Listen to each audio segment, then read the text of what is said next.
Hey H&K fans, James here with another video for you from H&K's Gray Room.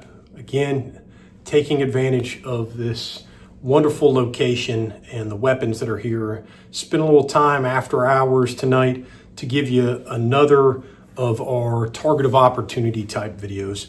A quick showcase on a really unique H&K firearm that you may not have learned about, may not have really seen up close. And it's always one of my favorites to see here in the Gray Room to talk about, and one that I know we really need to get out on the range here at some point soon and showcase as well in a future video.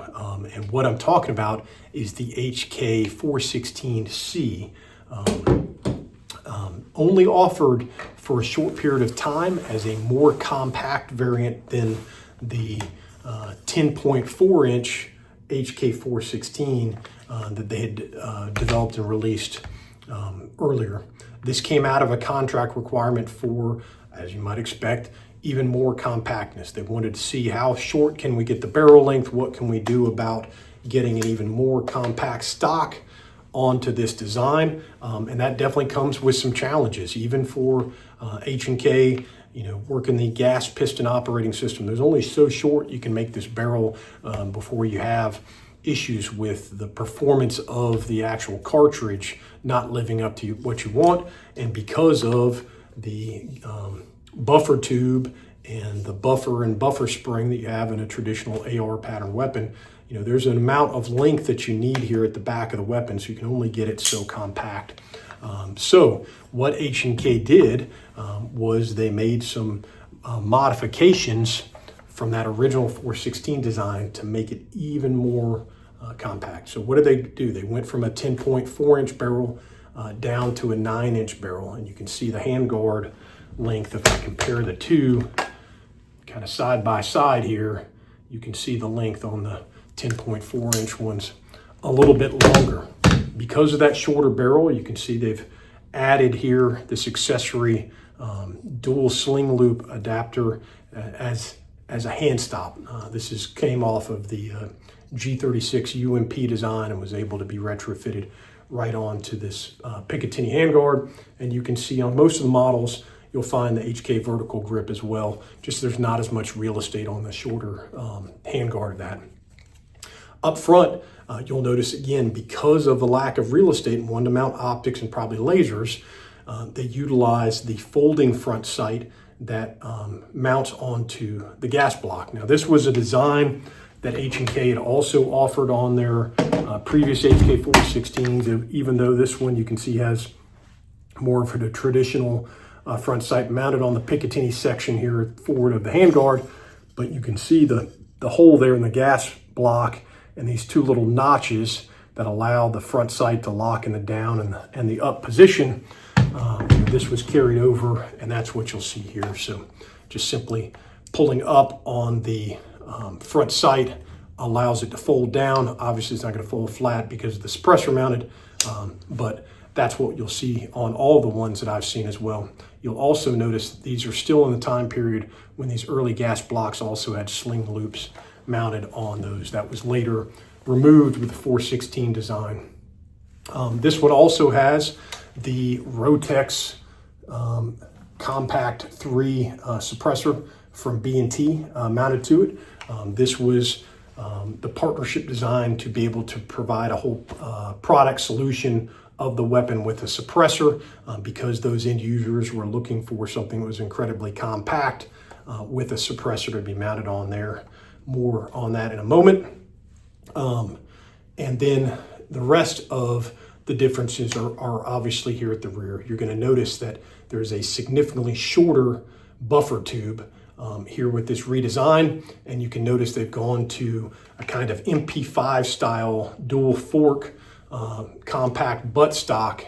And you'll notice if you look closer, there are these little capture points that are actually mounted into the receiver that when the stock is in its closed positioning will allow you to guide those forks into place both through the rear end plate and in there on the actual receiver as well.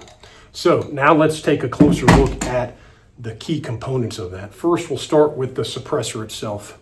You can notice it's a gated design. You release this, slide it on, and then close the gate, and then it ratchets into place around the muzzle device. So if we take a close look at the muzzle device, you'll see it's a 4-prong design, kind of like what they'd been using with the G36, G36K, and C models, but it is designed to work specifically with that Rotex suppressor. And then again, you can see here's the folding front sight in its folded down position. The other thing to note is this is the first time that we saw the adjustable gas regulator on our HK416s. This came out the same time as the Norwegian variant HK416 contract that also had this requirement, but it predates all the stuff that we've seen now. This original one, you can see there's a little mark right there that says in on the top, and you can see the little silver piece of the actual adjustable gas regulator. When it's in this up position, it's for normal shooting. And then if you want to rotate it, and you can see where it rotates around, then it would go into the suppressed position. You might look at this and say, well, that's kind of hard to get to. I don't know if I'd be able to pull that with my fingernail. But H&K thought of that too, of course. So if you look at the base of the pistol grip, you'll see there's a little removable compartment lid. In the earlier model guns, this new design grip would allow you to house a couple of batteries for your flashlight. They even came up with a little cool multi-tool. But in this case, it houses the actual tool that you would use to manipulate that selector. So you just mount it into position, and then I can rotate it to the suppressed setting or back to the normal setting. And then just take your tool and place it back into your pistol grip, and you're off and running again. At the rear of the weapon, what you'll notice is there is a removable portion at the rear of what you would think the buffer tube is. And you can see the little channel that it works up and then over in. From that, you remove that end cap, and out comes the back of that point and a new buffer spring, different weighted from what you'd seen in a standard 416. But the big questions that a lot of people have when they look at this gun is, well, how did they get the buffer tube that much shorter and allow still that buffer at the back end and the spring itself to operate? And this is, again, where HK gets very ingenious. If you look at the actual bolt carrier, you'll notice that this portion back here has been opened up. It's been widened out. And what that allows is part of your buffer spring, when assembled, to be housed in the back of the bolt carrier, thus allowing a shorter overall length of the buffer tube, because now the spring is captured in there. So pretty cool design from H&K in order to create a weapon as compact as this.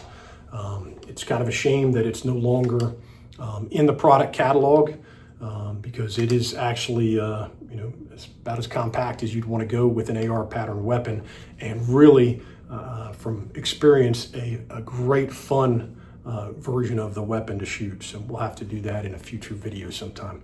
But I hope you guys enjoyed getting to take a look at the HK416. Hopefully you learned something here that you haven't. If you want to see more information on this specific weapon and all the other HK416 series guns, I highly recommend you go out to the Vickers Guide website. Check out the pre-order for HK Volume 4, which will cover all of your 416 series guns, everything from the current production of H&K rifles and special application weapons as well. You guys take care.